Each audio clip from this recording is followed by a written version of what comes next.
नमस्कार, on point news Dastak में आप सभी का स्वागत है। मैं हूं डॉक्टर सीमा परिहार। आज के मुख्य समाचार।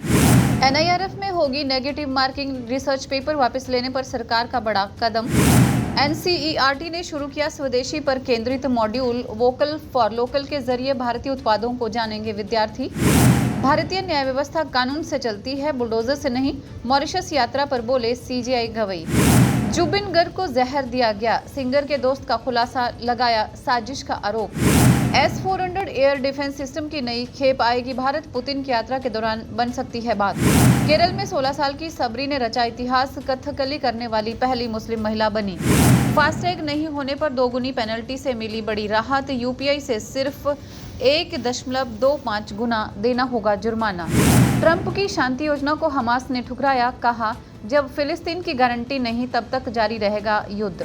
रोहित कोहली की होगी वनडे टीम में वापसी, तिलक की चमक सकती है किस्मत, बुमराह के जोड़ीदार की तलाश।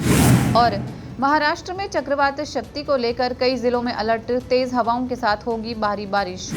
और अब समाचार विस्तार से। राष्ट्रीय संस्थागत रैंकिंग फ्रेमवर्क एनआईआरएफ में जल्द ही नेगेटिव मार्किंग शुरू होगी, जिसमें वापस लिए गए शोध पत्र शामिल हैं। शिक्षा मंत्री धर्मेंद्र प्रधान ने एनआईआरएफ के 10वें संस्करण की घोषणा की है। एनबीए के अध्यक्ष अनिल सहस्त्रबुद्धे ने कहा कि गलत तरीकों के इस्तेमाल के विरुद्ध कार्रवाई होगी। नेगेटिव मार्किंग प्रणाली जल्द घोषित की जाएगी। एनआईआरएफ में 5 मानदंडों के आधार पर शिक्षण संस्थानों का मूल्यांकन किया जाएगा।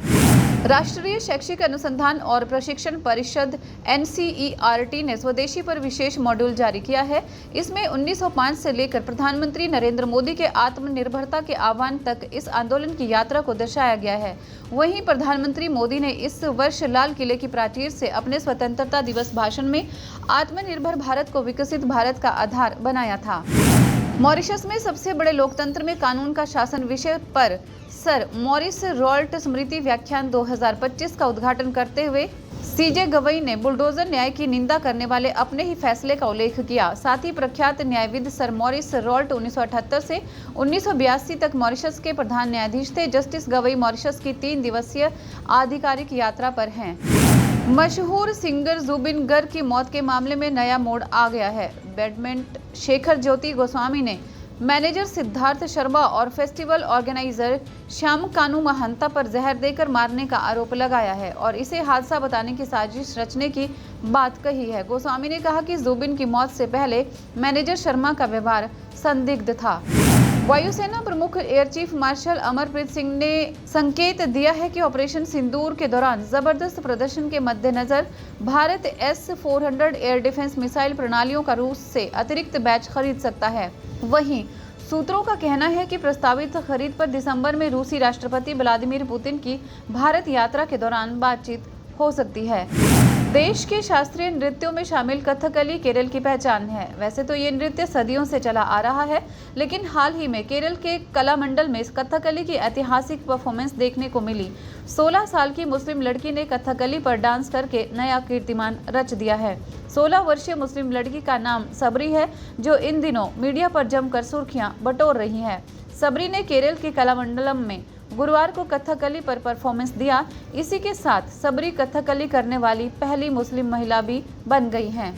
केंद्रीय सड़क परिवहन एवं राजमार्ग मंत्रालय ने आम लोगों को बड़ी राहत दी है। अब वाहनों को फास्टैग न होने पर दोगुना टोल शुल्क नहीं देना होगा। अब अगर वाहन चालक का फास्टैग सक्रिय नहीं है तो वो यूपीआई से टोल दे सकता है। इस दौरान उसे 1.25 गुना टोल शुल्क देना होगा।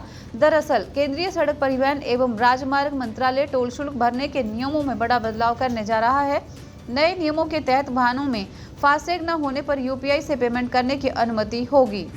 अमेरिकी राष्ट्रपति डोनाल्ड ट्रंप ने हमास को सीजफायर के लिए 20 सूत्रीय योजना दी, जिसे हमास ने पहले स्वीकार कर लिया था, लेकिन बाद में सैन्य प्रमुख इज़ अल-दीन अल-हदाद ने खारिज कर दिया। हदाद ने फिलिस्तीन देश की गारंटी मिलने तक हथियार न डालने की बात कही है। ट्रंप ने हमास को चेतावनी दी है कि समझौता न मानने पर उसका दुखद अंत होगा।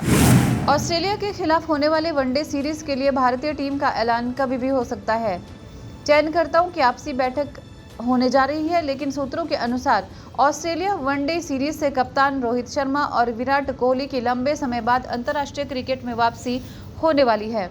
T20 और टेस्ट से संन्यास ले चुके रोहित और विराट ने आखिरी बार भारत के लिए चैंपियंस ट्रॉफी 2025 का फाइनल खेला था, जिसमें न्यूजीलैंड को हराकर भारतीय टीम चैंपियन रही थी। इस बार कोहली और रोहित दोनों को वनडे टीम में चुना जाना तय माना जा रहा है। भारतीय क्रिकेट कंट्रोल बोर्ड शनिवार यानी आज टीम की घोषणा कर सकता है। ऐसे में कुछ खिलाड़ियों की भी किस्मत चमक सकती है। वहीं मोहम्मद सिराज जसप्रीत बुमराह के जोड़ीदार गेंदबाज हो सकते हैं।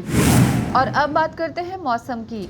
मॉनसून की वापसी के बाद भी बारिश जारी है और मौसम विभाग ने चक्रवात शक्ति की चेतावनी दी है। इसका असर 4 से 7 अक्टूबर तक महाराष्ट्र के कुछ जिलों में दिख सकता है। मुंबई, रायगढ़, रत्नागिरी, पालघर और सिंधुदुर्ग जैसे तटीय जिलों के लिए अलर्ट जारी किया गया है। मछुआरों को समुद्र से दूर रहने की सलाह दी गई है। वहीं पर पंजाब, हरियाणा, हिमाचल प्रदेश और जम्मू कश्मीर सहित उत्तर भारत के कुछ राज्यों में भी भारी बारिश की चेतावनी दी गई है। आज बस इतना ही। देश और दुनिया से जुड़ी इसी तरह की तमाम जानकारियां पाने के लिए बने रहिए ऑन पॉइंट भारत के साथ। जय हिंद, जय भारत।